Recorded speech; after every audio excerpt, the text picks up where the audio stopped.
Duct tape, Gorilla tape. What can you use this for?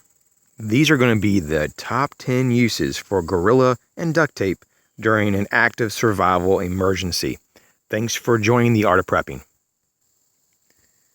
So what's one of the first things you can use it for?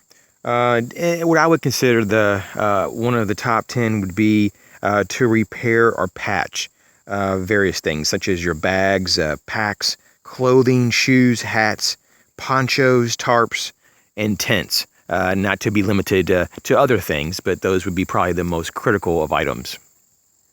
Fire tinder. That would be a big one too. If you had to really use your duct tape, Gorilla tape, for tinder, it would be probably a pretty bad situation.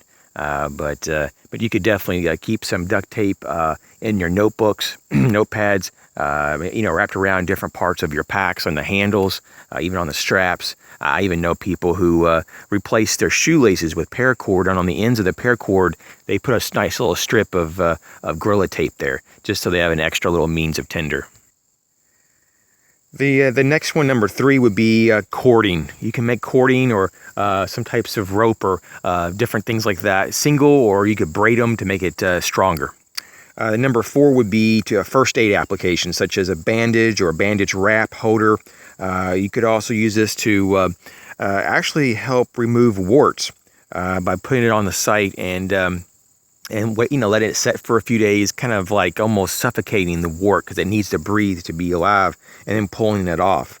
You can make a sling with this, a splint, a holder, and a tourniquet.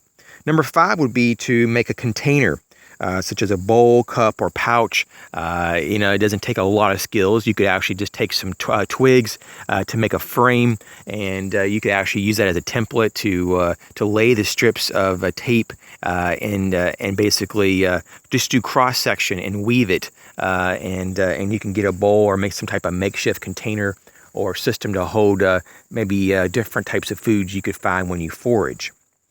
Now, next one is going to be number 6, and that's going to be to make bags, pouches, and basically more water resistant. So you can take your gear in general and wrap it, or if it's already in a bag, maybe close it up tighter and try to seal the ends of the bags to make the contents more water resistant. The next thing would be to use it as an arm or leg restraint. If you really had to, and there was someone or many people that you detained, and there was not law enforcement to help relieve you of these criminals, you could restrain them. Number 8 is as a wrap or organizer type of system, not like a binder, really, more like a binding type of item to keep your gear and tools together, so that it's not just sliding all over the place, or if it's in a pack, that you might want to have it all together in one spot. You may not have separate bags or organizers in your pack, so that could just be an item. For example, if you had a whole bunch of zip ties, or if you had a whole bunch of batteries, if you had a whole bunch of, it could be even glow sticks or whatever. You might want to just take maybe even a small diameter of your tape. It wouldn't have to be the whole width, and just use it to wrap it in a few sections of the gear just to keep them together.